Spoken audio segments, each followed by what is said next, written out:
Welcome students our channel. अगर channel पे पहली बार आए तो चैनल को सब्सक्राइब करें, लाइक करें और शेयर करें। स्टूडेंट्स, कल हमने क्या किया था? हमने किया था एसएसटी का 2023 में अप्रैल में जो पेपर आया था उसको 11 क्वेश्चन हमने कंप्लीट कर लिए थे। आज इसका सेकंड पार्ट है, तो क्वेश्चन नंबर 12 से हम शुरू करेंगे। ठीक है, तो क्वेश्चन नंबर 12 में क्या दिया गया है? एक सामाजिक सुधारक के रूप में ईश्वर चंद्र विद्यासागर के योगदान का वर्णन करें। ठीक है, आपको पता ही है कि बहुत सारे जो सामाजिक सुधारक किसे कहा गया है? सामाजिक सुधारक बच्चे उसको कहा जाता है जो समाज में, ठीक है, आपके आसपास में, ठीक है, वहां पे कुछ सुधार करे, लोगों की भलाई के कार्य करे। तो वो जो ईश्वर चंद्र विद्यासागर थे उन्होंने क्या क्या किया वो हम आज देखेंगे।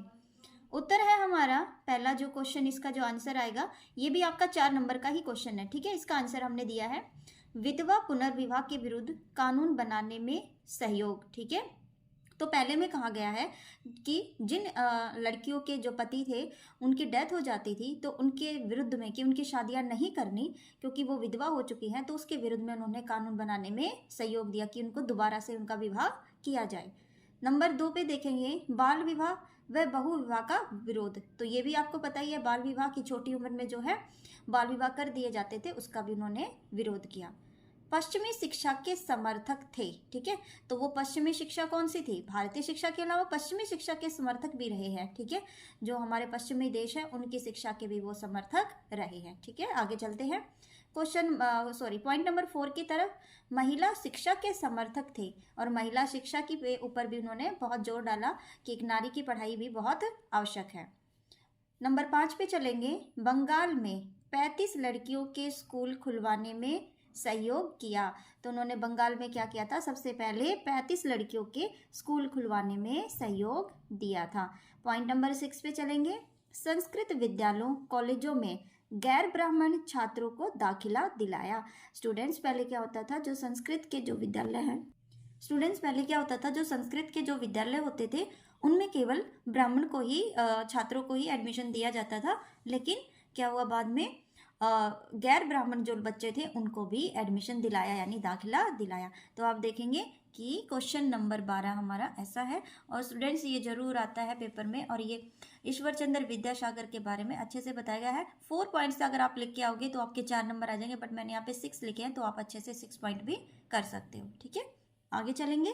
क्वेश्चन नंबर 13, राजनीतिक दलों के विभिन्न कार्यों का वर्णन करें। ठीक है, राजनीतिक दल, अब देखते हैं वो क्या होते हैं।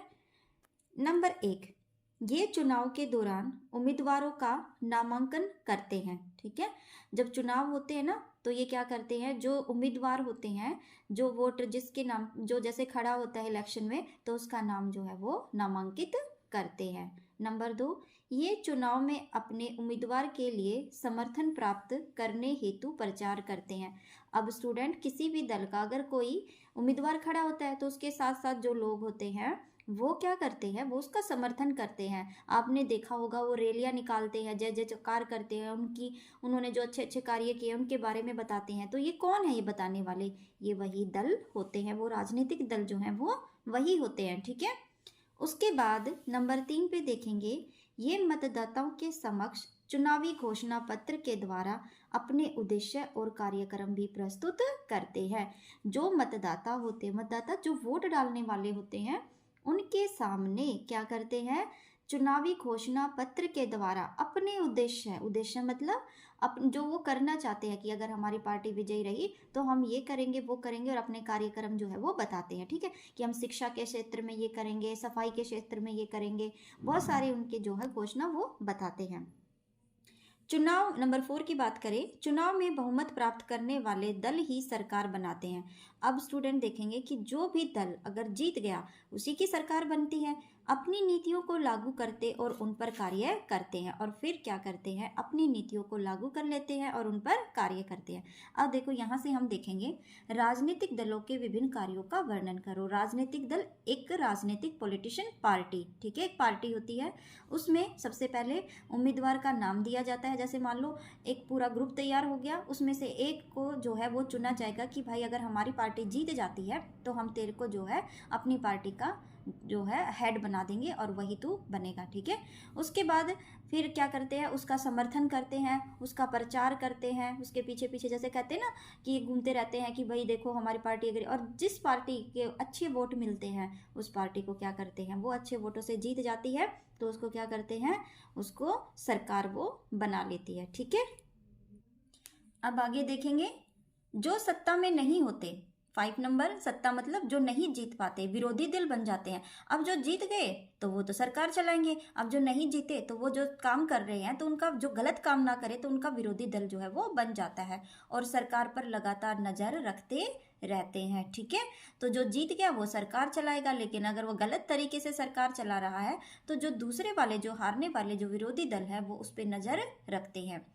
इसका 6 पॉइंट करेंगे, ये लोगों को शिक्षित करते हैं और जनता की राय जानने एवं दिशा देने में मदद करते हैं, ठीक है। ये लोगों को क्या है, पार्टियों के बारे में बताते हैं और राय भी जानते हैं और उनको दिशा प्रदान करते हैं, ठीक है।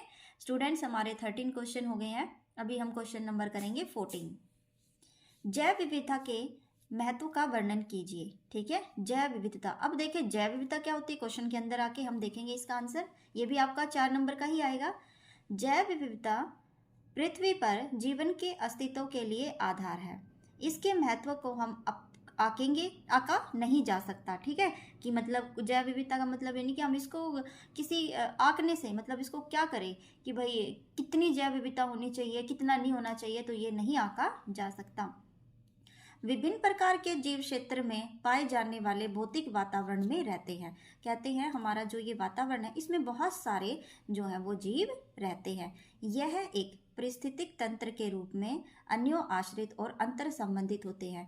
कहते हैं कि जो हमारा वातावरण है उसमें बहुत सारे जीव रहते हैं और वो सारे के सारे एक दूसरे के ऊपर डिपेंड रहते हैं, एक दूसरे से अंतर संबंधित होते हैं। जब एक जगह की वनस्पति में बदलाव लाया जाता है तो जानवरों को भी जीवन में बदलाव, साथ ही यह मानव जाति को भी प्रभावित करता है। यदि किसी वनस्पति में अगर बदलाव आ गया तो वो जानवरों के अंदर भी आएगा और वो मानव के अंदर भी आएगा। पेड़ काटने और जानवरों को मारने के कारण मनुष्य इस असंतुलन के लिए जिम्मेदार है। अब आप देखोगे कि जो ये हमारा जैव विविधता है ये कैसे है, क्या है, तो इसमें कहते हैं जब मनुष्य पेड़ों को काटता है तो जानवर जो है वो मरते हैं और असंतुलन बिगड़ता है और इसके लिए मानव स्वयं ही जिम्मेदार है। इस पारिस्थितिक तंत्र में मानव जीवन के विभिन्न पहलुओं के अत्यंत मूल्यवान है, ठीक है। तो कहते हैं मानव जो जीवन है बहुत मूल्यवान है। इसके कुछ पॉइंट्स हैं वो देखेंगे। पहला नंबर है भोजन, पानी, फाइबर, ईंधन आदि उपलब्ध कराना, ठीक है। तो ये जो है सारे के सारे हमें कौन उपलब्ध कराता है, ये हमारे ये जो है वनस्पति ये उपलब्ध कराते हैं। नंबर 2, जलवायु और रोग के कारण, ठीक है। क्या होता है, जलवायु हमारी खराब हो जाएगी अगर जो हमारी जैव विविधता है वो अगर डिस्टर्ब हुई तो, और रोग के कारण भी बनेंगे। तो ये स्टूडेंट हमारा क्वेश्चन नंबर 14 हो गया। अब हम 15 पे आते हैं। 1857 के विद्रोह के आर्थिक कारणों का व्याख्या कीजिए। ये भी 4 नंबर का ही है, इंपॉर्टेंट क्वेश्चन है। इसमें बस स्टूडेंट्स हर बार पूछा जाता है आर्थिक कारण, राजनीतिक कारण, सामाजिक कारण, ठीक है। तो आपको ये सारे याद होने चाहिए, लेकिन फिलहाल हम यहाँ पे करेंगे अभी आर्थिक कारण। पहला जो कारण है वो है नई भू राजस्व व्यवस्था। भू राजस्व व्यवस्था का मतलब कि धरती की जो व्यवस्था थी, जो जिसपे जो कर वगैरह लिए जाते थे वो नए तरीके से लगा दिए गए, ठीक है। करों में वृद्धि, अब जिसमें कर यानी जो टैक्स लिया जाता था किसी भी उससे, मतलब जरूरी ये तो था ही कि खेती वालों से टैक्स लिया जाता था, साथ में अन्य जो व्यापारी थे उनसे भी कर में वृद्धि कर दी गई। हस्तशिल्प और कुटीर उद्योगों का पतन, हाथ से जो कार्य किए जाते थे और घर में जो छोटे मोटे जो उद्योग धंधे होते थे तो उनका भी पतन होने लग गया, धीरे धीरे वो भी खत्म होने लग गई। बागानों और मिल मजदूरों के द्वारा बेकार श्रम में वृद्धि, मतलब बागानों में और मिल मजदूरों से जो है उनको जो है सैलरी कम दी जाती थी और काम ज़्यादा लिया जाता था। तो ये सब जो है ये आर्थिक स्थिति यानी पैसे की कमी के कारण हुआ था कि लोगों की जो था जेब खर्च पे असर पड़ा था, इसीलिए ये जो है 1857 की क्रांति में आर्थिक कारण रहे थे। अब हम बात करेंगे क्वेश्चन नंबर 16 की, ये भी 4 नंबर है। उष्ण कटिबंधीय सदाहरित वनों की किन्हीं 4 विशेषताओं का उल्लेख करें, ठीक है। ये वन के बारे में है। नंबर 1, इस जो ये वन थे इस वन के क्षेत्र पूरे साल नम और गर्म जलवायु के कारण पेड़ हरे बने रहते हैं, ठीक है। तो कहते हैं कि ये जो है पूरे साल तक इनमें नमी भी होती है और गर्म जलवायु के कारण ये हरे रहते हैं। इन पेड़ों की पत्तियां किसी विशेष समय में नहीं गिरती, कि कोई ऐसा समय नहीं होता कि एकदम से सारी पत्तियां झड़ जाए, तभी तो ये सदाहरित वन होते हैं, मतलब सदाबहार वन होते हैं, नहीं तो एक साथ गिर गई तो ये नहीं होंगे। पॉइंट नंबर 3, इन जंगलों की लकड़ी फर्नीचर, हस्तकला आदि में प्रयोग की जाती है। ये जंगल जो है बच्चे, इनके जो पेड़ होते हैं, इनकी जो लकड़ियाँ होती हैं, उनको लकड़ियों को फर्नीचर बनाने में, हाथ की कोई चीज़ बनाने में, जैसे घर में जो चीज़ यूज़ हो रही है, और आदि में प्रयोग की जाती है।